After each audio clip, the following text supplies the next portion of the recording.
I've been an internet marketer for several years now. One thing I've noticed is that a lot of the marketers that create software products are the ones that end up having seven-figure businesses. So that's one of the reasons why you want to get into the software business. I'm not saying that you're going to have a seven-figure business or a six-figure business, but it is a very lucrative industry. Software products, they have a higher perceived value than all other forms of digital products such as ebooks, video courses, audiobooks, etc. And another advantage to getting into the software business is the barrier to entry. There's not much competition out there. If you create a software product that's, you're not going to have much competition with that compared to other forms of products. For example, if you write a how-to book on a certain topic, you're going to have lots of competition for that book. There's going to be lots of other people that's going to write something on similar topic. Okay. Now, this course will cover the following topics. It's going to cover how to come up with ideas for your software product, how to come up with the features to include in your software product, how to find software programmers to create your software product, and how to manage your project.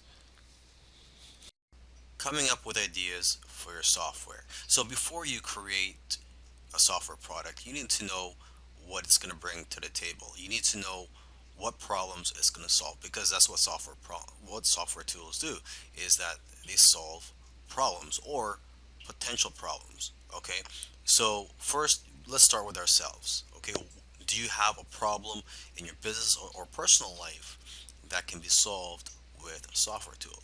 Because let's face it, if you have a problem, I'm pretty sure there's going to be other people out there with similar problems as you. Okay, so your problem is not unique to yourself. You must also know your target audience that you plan to sell your software to.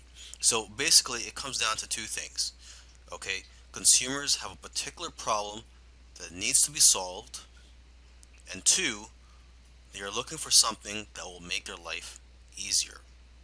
Okay, you can also look at social media, forums, and your customer base to get an idea of what types of problems your customers or potential customers have and what they're willing to pay for. Because most of the time, people will tell you what they want, and if you give it to them, they will buy it. Okay, and oftentimes it's simply a matter of taking something that already exists and making it better, or expanding on the current software. So you got to ask yourself, what software out there has room for improvement?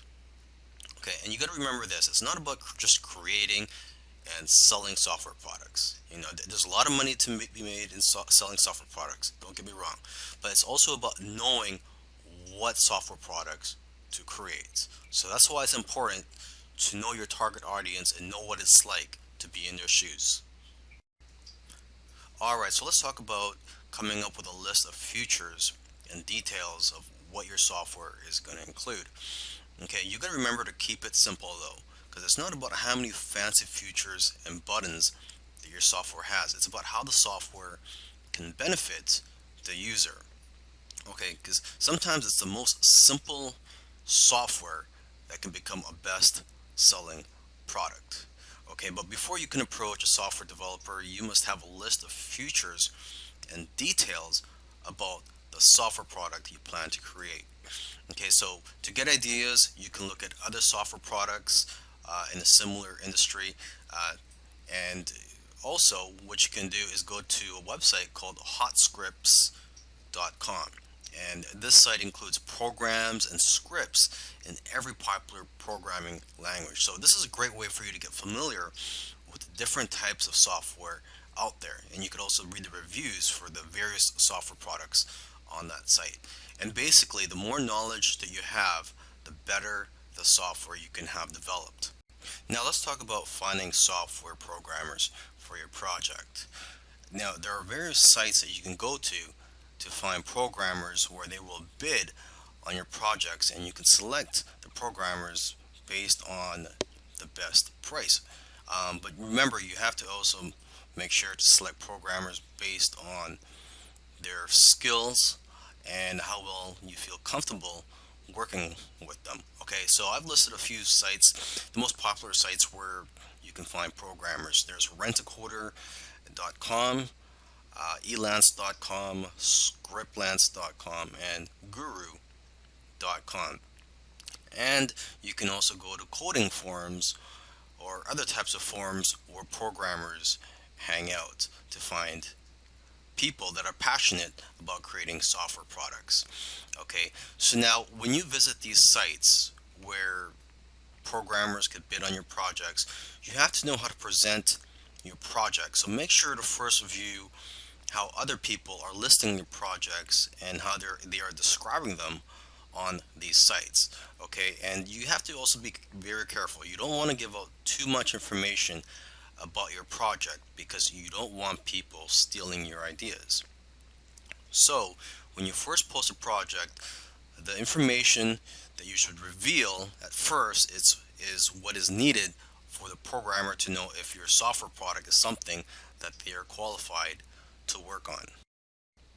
When you're working with your programmer, you have to be very clear on what you want and be specific with the details. So you have to make sure you've done your research already before you hire someone to start working on your project. Okay, and you should also find out how long after they finish creating your software will they be able to fix any bugs. So in my opinion, it should be at least 6 months after they've completed the software where they could still fix anything that's wrong with your software.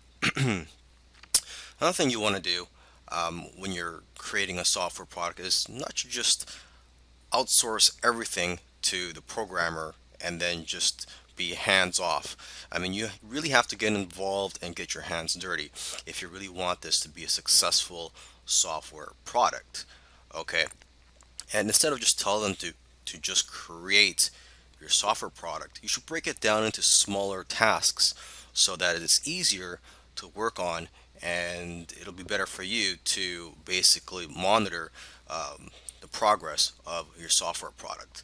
Okay, so for example, you can have weekly or bi-weekly tasks or goals for them to complete to make it easier for you to manage this project. Okay, and you could also encourage your programmers or coders by giving them bonuses for doing well on some of the tasks that you give them. Okay, and you also want to let your programmers know ahead of time what your budget is so they know what to expect. And so with that being said, you shouldn't pay by the hour because it's hard to track the actual hours that they work, and that only encourages people to take their time on your project.